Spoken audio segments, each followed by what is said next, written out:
vous allez bien, c'est Legoshi et Legoshi.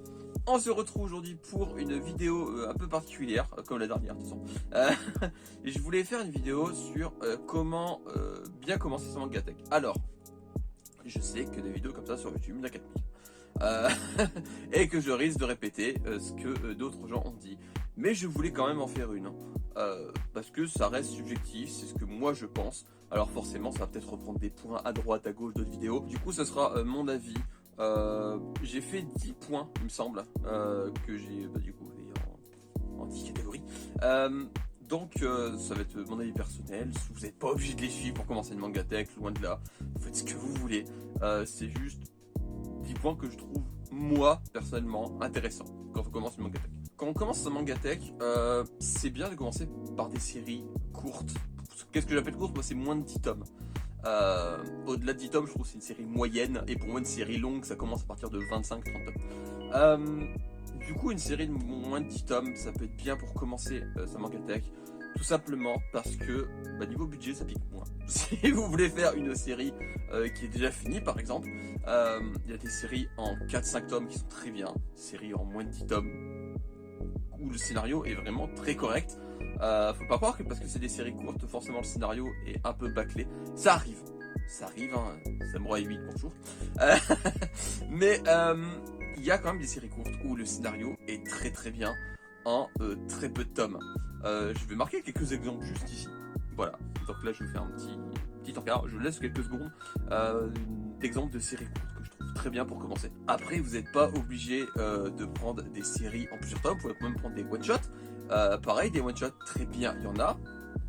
Juste là, voilà, je laisse quelques secondes aussi. Je trouve que c'est bien de commencer par des séries courtes, ça permet d'avoir des très bonnes séries, comme j'ai dit, qui prennent pas trop de temps de lecture. Si vous voulez vraiment faire toute une série d'un coup et faire un peu de temps avant de commencer une autre, je trouve ça très bien. Évitez de trop vous éparpiller dès le début.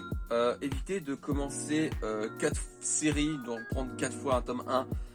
C'est pas une bonne idée parce que même si c'est des séries courtes, ça fait plus lourd niveau budget et forcément, si vous commencez à vous éparpiller avec 4 séries, vous allez en avoir 4000 en cours. Moi j'ai le droit, c'est longtemps que je ne manga tech. Moi j'ai le droit. Mais quand vous commencez vraiment au début, évitez de trop vous éparpiller.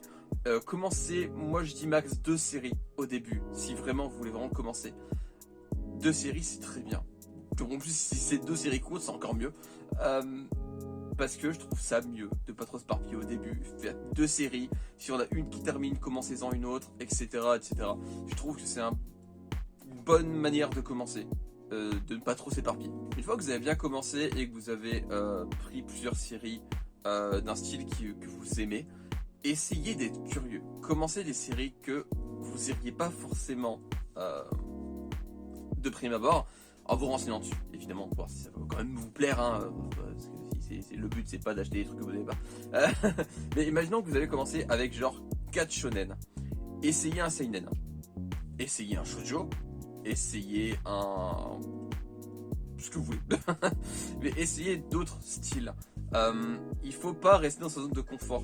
Pour moi, dans une manga tech, il faut essayer d'avoir vraiment un peu de tous les styles. Pas forcément au début, c'est pour ça que je dis quand vous commencez, prenez 4 séries du même style qui vous plaît, vraiment un truc que vous savez que vous avez aimé fort, et essayez d'être curieux, quitte à le feuilleter en magasin, pour être sûr que ça va vous plaire. Mais vraiment, essayez d'aller vers des mangas que vous n'auriez pas l'idée d'aller vers de prime abord. Moi au début c'était très shonen, vraiment très très shonen. Puis au fur et à mesure je me suis intéressé à plus de styles, genre des shoujo avec Fruit Basket ou des seinen avec Got. Et c'est vraiment ce qu'il faut faire. Essayez au fur et à mesure de vous intéresser à d'autres genres, parce qu'il y a des mangas d'un genre qui de prime abord vous direz que ça vous plairait pas et qui finalement vous avez beaucoup aimé. Voilà. Donc pour moi, il faut vraiment pas rester dans sa zone de confort et pas acheter que le même style et essayer d'aller vers d'autres choses. Évitez de céder trop vite à la hype, c'est pas parce qu'une série est fort mise à l'avant par les éditeurs, instagrammeurs, etc. que ça va forcément vous plaire. C'est pas parce qu'elle est populaire et qu'il y a une majorité de gens qui aiment que ça vous plaira à vous. Surtout, avant d'acheter un manga, renseignez-vous dessus, ne l'achetez pas juste parce que c'est populaire.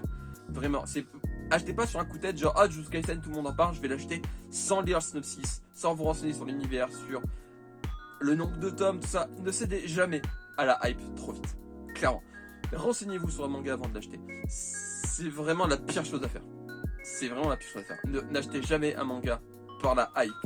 Achetez un manga parce qu'il vous plaît, parce que le synopsis vous a accroché, parce que la couverture vous a fait de l'œil. Mais vraiment, c'est pas parce que c'est populaire que ça vous plaira. Faut vraiment faire attention à ça. Essayez les nouveautés. Voilà, et ne faites pas que des classiques. C'est bien de commencer par des mangas connus, des mangas qui sont sortis il y a un petit moment et qui sont finis ou qui sont presque finis et qui vous font de l'œil. C'est cool d'acheter ça. Mais regardez aussi le planning des sorties. Manga Collect est très bien pour ça. Ils ont un planning des futures sorties par jour. Et des fois, en regardant le planning, il y a une couverture qui va vous attirer, un titre qui peut vous attirer également. Vraiment, essayez pas que les classiques, que les séries bien mises en avant. Il y a des séries qui commencent dans les mois à venir qui peuvent vous intéresser. Essayez d'être curieux sur les nouveautés à venir.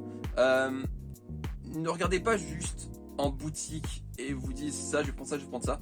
Faites-vous un planning. Genre, ce manga a l'air bien, je le tenterai bien. Voilà, tout simplement. Je trouve ça cool de s'intéresser à des nouveautés dont on ne soupçonne même pas l'existence, qui sont sur le planning de Manga Collect et qui peuvent vous intéresser.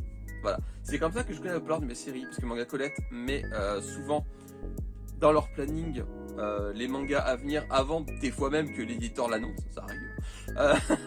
Et je trouve ça intéressant de s'intéresser aux nouveautés. Ça rejoint un peu le point que j'ai dit juste avant. Faites-vous un planning, vraiment, pas que pour les sorties, mais également une liste des tomes que vous avez. Parce que des gens qui achètent des tomes en double, ça arrive. Et si vous commencez une collection et que vous commencez déjà à acheter des tomes en double, ça va pas le faire. Donc clairement, faites-vous une liste des tomes que vous avez. Mais comme je le redis, Manga Collect est très bien pour ça. Vous installez Manga Collect sur votre téléphone. Vous avez la liste vous avez votre planning et la liste de tous vos mangas. Et du coup, en magasin, il y a pas de collection internet pour Manga Collect. Même si vous n'avez pas internet, ça marche. Vous ouvrez l'appli, vous regardez votre collection et vous regardez quel tome vous possédez. Vraiment, c'est un des trucs primordial pour moi. C'est de vous faire vraiment une liste de vos tomes. Manga Collect est très bien pour ça. Je vous conseille vraiment Manga Collect. Que vous prenez le premium ou non, parce que maintenant il y a un premium à 2€ par mois pour avoir votre PAL, tout ça. Donc c'est très bien, mais c'est pas obligatoire. Mais vraiment, la liste de vos mangas, franchement, c'est obligé. C'est vraiment obligé pour avoir sur un planning carré et également vos tomes sous la main pour savoir ce que vous savez, ce que vous savez pas. Pour moi, c'est super important. Soyez attentifs aux offres découvertes. Plusieurs éditeurs, plusieurs fois par an, font des coffrets où ils ont découvert un tome acheté, un tome offert, ou alors un tome 1 d'une série, le tome 1 d'une autre série offert. C'est très intéressant pour commencer le Mangatech, clairement. Je trouve ça vraiment intéressant d'utiliser ces genres d'offres pour commencer votre Mangatech. Et si vous commencez votre Mangatech également pendant les fêtes de Noël, des intégrales sortent souvent. Ou alors des coffrets starter, genre les 3 premiers tomes dans un coffret. Alors c'est souvent le prix des 3 tomes, mais le coffret est joli. Enfin, ça peut être même un cadeau de Noël que vous pouvez demander, voilà. Ou pour l'offrir à quelqu'un qui commence à Mangatech. C'est vraiment des bonnes offres, clairement. Essayez du coup de vous renseigner auprès de votre librairie ou suivez les éditeurs sur Instagram. Ça peut être une bonne chose pour commencer à utiliser les offres découvertes. Les mangas d'occasion sont un bon moyen de commencer une Mangatech, que ce soit sur Vinted, Isekai, Shikashiro Arthur, ce genre de choses. Par contre, faites attention au prix abusif. Renseignez-vous sur les cotes des mangas. Parce que des fois, il y en a des rares. Alors oui, les rares sont souvent très chers. Mais il y en a qui abusent, qui vendent des tomes à 50 centimes de différence avec le neuf alors que c'est en quantité. Bah prenez-le en neuf. Je veux dire, 50 centimes, c'est pas énorme. Vraiment, l'occasion, c'est un bon point pour commencer. Mais faites attention à pas vous faire arnaquer dès le début.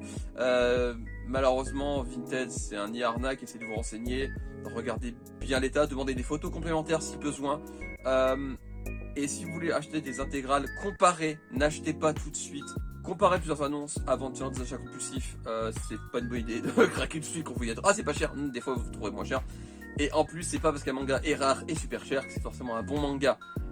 Attention, c'est pas parce que le tome il est à 15€ alors qu'à l'origine il était à 7 que c'est forcément un bon manga. Renseignez-vous aussi sur le manga en question, parce que la rareté ne fait pas la qualité. Ne vous fiez surtout pas à un seul tome pour dire qu'une série vous a déçu. Quand vous commencez une série, donnez-lui sa chance sur 3 à 4 tomes, parce que des fois les séries, les premiers tomes sont un peu longs à se mettre en place, et après ça devient extrêmement bien. Faut vraiment laisser sa chance aux séries, parce que clairement sur un seul tome c'est impossible de juger. Je trouve ça bête de abandonner un manga au bout d'un seul tome, parce que pour moi un tome c'est pas suffisant pour jauger un manga, clairement pas.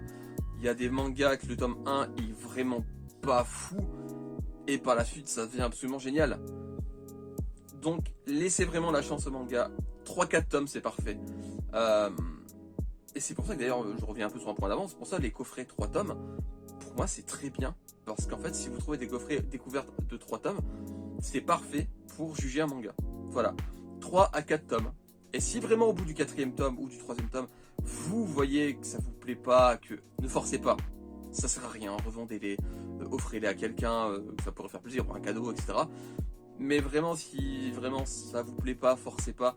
Moi, c'est ce qui m'est arrivé avec récemment l'atelier des sorciers. J'ai été jusqu'au tome 6, donc j'ai même dépassé les 4 tomes. J'étais jusqu'au tome 6 avant de me rendre compte que ça commençait à pas me plaire. Déjà dès le tome 5, ça commençait à baisser. Et le tome 6, voilà, ça me plaisait plus. Donc, surtout, ne jugez pas un manga sur un seul tome. Laissez-lui une chance, au moins jusqu'au 4e ou au 3e. Bon, forcément, c'est fini en 3 tomes. Si c'est fini en 3 tomes, si le premier vous plaît pas, c'est un peu mort. Donc voilà. Et pour finir, si le numérique ne vous dérange pas, et si vous voulez commencer à lire des mangas, voir si ça vous plaît, il y a des applications qui offrent des abonnements mensuels, plutôt. Je vais dire annuels, non, mensuels, peut-être annuels aussi, mais des abonnements mensuels, et qui permettent de lire des mangas à moindre coût. On part plutôt sur un 3 € le tome plutôt qu'un 7 € passé.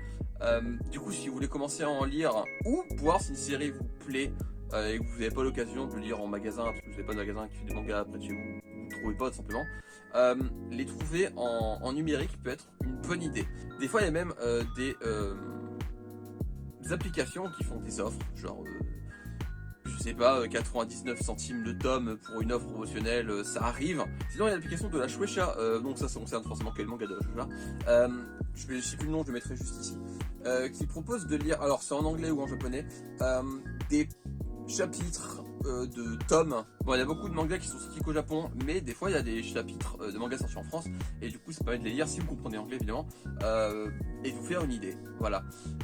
Ça permet aussi de ne pas acheter des mangas qui ne, sans savoir si ça vous plaît, et du coup n'hésitez pas aussi à les feuilleter en magasin. Je l'avais déjà dit mais je le redis pour voir si ça vous plaît. Ne lisez pas des scans sur internet, c'est pas bien. Ou vraiment, si genre vous avez le tome, c'est un exemple, vous avez le tome sous les yeux, vous savez pas à quoi ça ressemble parce qu'il est emballé, ça arrive par exemple avec les tubes, ça arrive avec les Noëves, vous voulez feuilleter, voir à quoi ça ressemble à l'intérieur, choper un scan rapide, genre 2-3 pages, pour juste regarder à quoi ça ressemble. C'est le seul truc que j'autorise avec les scans illégaux, parce que je déteste ça. Donc par exemple, j'en ai un sous la main, regardez. Bon, les Noëls sont toujours emballés pour la simple et bonne raison qu'à l'intérieur il y a une carte pour pas la perdre. Je vous le montre à l'envers, vous avez compris l'idée. Et du coup, si vous voulez vraiment voir à quoi ça ressemble à l'intérieur, allez choper des pages, je vous autorise. Allez-y. Je suis gentil, vous avez vu. Mais ouais, si vous voulez faire des avis sur les mangas avant de les acheter. Voilà, donc il y a le numérique légal évidemment. Regardez 1 ou 2 pages sur Google en scan pour regarder à quoi ça ressemble si les tomes sont emballés par exemple. Mais voilà, donc c'est une bonne idée le numérique, si ça vous dérange pas évidemment, parce que moi je sais que je déteste ça, j'arrive pas à lire sur une tablette ou un téléphone, j'arrive pas du tout. Voilà, donc si ça vous dérange pas, le numérique peut être une alternative intéressante. Et voilà, du coup c'est la fin de cette vidéo, j'espère que vous aura plu. Alors comme je l'ai dit, c'est des points qui ont peut-être été soupés par d'autres youtubeurs, j'en sais rien, j'ai pas regardé les vidéos des autres comment c'est Mangatech, mais je sais qu'il y en a plein, il y en a des tas, donc j'ai peut-être dit des trucs qui existent dans les autres vidéos, possible. Mais après ça reste moi ce que je trouve intéressant, j'ai peut-être soulevé des points qu'un youtubeur va dire, mais pas un autre, mais enfin, ça va regrouper peut-être des avis de plusieurs personnes, parce que je suis loin de le premier à le faire. Mais voilà, donc c'est mon avis sur les 10 points importants pour commencer une Mangatech. Mais comme je l'ai dit, évidemment, c'est votre Mangatech. Vous la gérez comme vous voulez. C'est des conseils, c'est pas des ordres, hein, clairement pas. Si vous voulez commencer votre Mangatech par Demon Slayer qui a 23 tomes, allez-y. Si vous commencez par Naruto, allez-y, vous faites ce que vous voulez. C'est juste, moi, ce que je trouve intéressant. En plus, c'est des conseils que je dis maintenant avec le recul, parce que quand j'étais plus jeune, j'ai commencé par Degreyman, qui est toujours en cours. Mais ouais, c'est vraiment des conseils, mais vous n'êtes pas obligé de suivre. C'est ce que moi, je trouve intéressant. Mais après, vous faites ce que vous voulez. C'est votre Mangatech. Et c'est ça qui est beau dans le Mangatech, c'est qu'elle est gérée différemment par tout le monde. Vous rangez comme vous voulez, vous la faites comme vous voulez. Il faut que ce soit votre Mangatech, vos mangas, vos goûts. N'écoutez pas les autres. Au niveau de vos goûts en tout cas, voilà, mais les conseils vous pouvez les écouter, les miens, ceux des autres, de vos potes, de votre famille, ce que vous voulez. Mais en termes de goût en tout cas, renseignez-vous avant d'acheter vos mangas. Je l'ai déjà dit, mais c'est super important. Si rien vous dit, lisez ça, c'est trop bien, et qui vous insiste en disant, en mode forcing, faut l'acheter, feuilletez-les avant, renseignez-vous avant. N'achetez pas parce qu'on vous a dit de les acheter. C'est la pire chose à faire, parce que c'est pas parce que ça plaît à quelqu'un que ça va vous plaire à vous. Voilà, pour moi c'est très important, c'est vraiment le point le plus important. Votre Mangatech, vos goûts. Au niveau des goûts, écoutez personne d'autre que vous. Si ça vous plaît pas, vous forcez pas. Faut que votre Mangatech vous reflète vous. Voilà, pas les goûts actuels des gens, les vôtres. Donc voilà, j'espère que la vidéo vous aura plu. N'hésitez pas, comme d'habitude, à liker, partager, commenter. N'hésitez pas non plus à me suivre sur Instagram qui s'affiche juste là. Je fais un post tous les 2 jours, des stories, des lives. Je vais reprendre les lives dans pas si longtemps. Voilà. Et du coup, voilà, on se retrouve bientôt pour une nouvelle vidéo. D'ici là, portez-vous bien, lisez des mangas, regardez des animés, jouez à des jeux vidéo, mangez des pommes parce que c'est très bon les pommes. Et je vous fais des graou les gens. À la prochaine vidéo. Bye bye. Tchou. Yeah.